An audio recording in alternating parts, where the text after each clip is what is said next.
সাংবাদিক নুরুল কবির কেন বাংলাদেশের এয়ারপোর্টে হেনস্থার শিকার হলেন? আমরা পুরো ভিডিও জুড়ে এই বিষয়টি নিয়ে আলোচনা করব। আমি অ্যাডভোকেট মোহাম্মদ আলী হোসেন, বাংলাদেশের কুমিল্লা আদালতে কর্মরত আছি।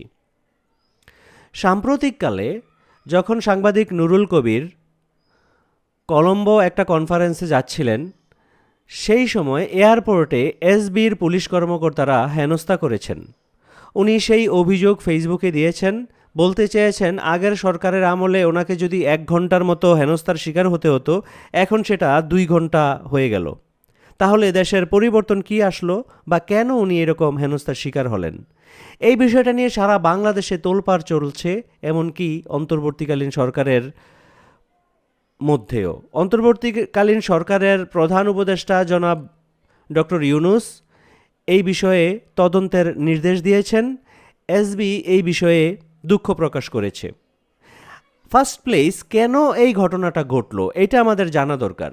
এসবি এই বিষয়ে বলতে চাচ্ছে যে বিগত সরকারের আমলে একটা ডেটাবেস ছিল, একটা লিস্ট ছিল যে কোন কোন কর্মকর্তা, কর্মচারী, পলিটিশিয়ান, সাংবাদিক দেশের বাইরে যাচ্ছে বা দেশ থেকে আসতে, তাদেরকে যাতে বিশেষভাবে জিজ্ঞাসাবাদ করা হয়, যেটাকে আমরা অন্য ভাষায় হেনস্থা বলি।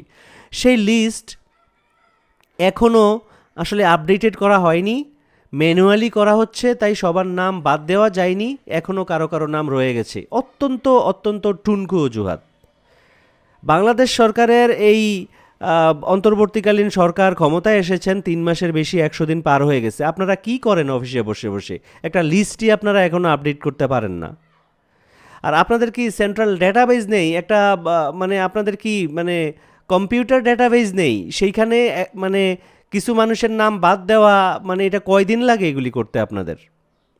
তো এই অভিযোগগুলি এসবির আসলে কোনোভাবেই মানে এসবির এই বক্তব্যটা কোনোভাবেই গ্রহণযোগ্য না, এবং বিষয়টা অন্যরকম হতে পারে। আমরা চলুন অন্যভাবে বিষয়টা আলোচনা করি বা ভেবে দেখি।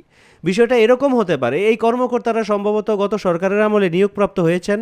এখনও যারা গণতন্ত্রের পক্ষে কথা বলে, গণতন্ত্রের পক্ষের শক্তি এবং সত্য, উচিত, ন্যায় কথা বলে, তাদেরকে হয়রানির শিকার করার জন্য এই ঘটনাটা ঘটানো হয়েছে।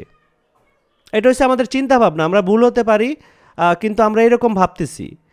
হয়তোবা এই ব্যক্তিদেরকে ওই যে সাবেক সরকার এদেরকে নিয়োগ দিয়ে গিয়েছে, তাই এই ধরনের ব্যক্তি যারা বাংলাদেশ সাবেক সরকার পলাতক হাসিনাকে যারা আসলে কথায় কলম যুদ্ধে, অ্যাক্টিভিজমের মাধ্যমে যেই অপশাসনটা দূর করেছে, তাদের প্রতি ক্ষোভ রয়ে গেছে এখনও এই কর্মকর্তাদের।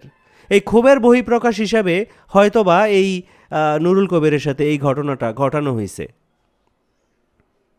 এই বিষয়ে যেই বক্তব্য এসবি দিয়েছে, কোনোভাবেই এটা গ্রহণযোগ্য না। যে আপনারা লিস্ট এখনও আপডেট করতে পারেন নাই ম্যানুয়ালি। কিসের ম্যানুয়ালি করেন আপনারা ডিজিটাল বাংলাদেশে? আপনাদের কি কম্পিউটার নেই, ডেটাবেস নেই? কার নাম বাদ দিতে হবে, কার নাম ঢুকাইতে হবে, সেটা আপনারা এখনও জানেন না।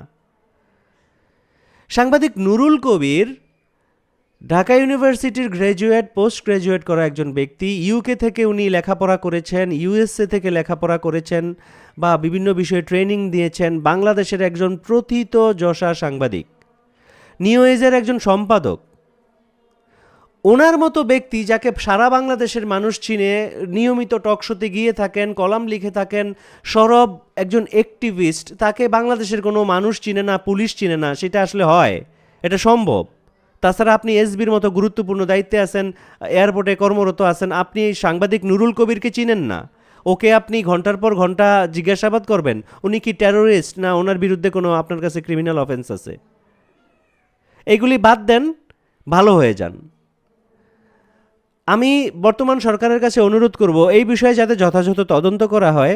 তদন্ত করে আসলে এই কর্মকর্তাদের অতীত সরকারের সাথে কোনো লিয়াজও আছে কিনা, কানেকশন আছে কিনা, এবং সেই প্রতিশোধ পরায়ণ হয়ে আসলে এই সাংবাদিককে হেনস্থা করা হলো কিনা, জনাব নুরুল ইসলামকে, সেই বিষয়ে তদন্ত করে যথাযথ ব্যবস্থা নেওয়া হোক।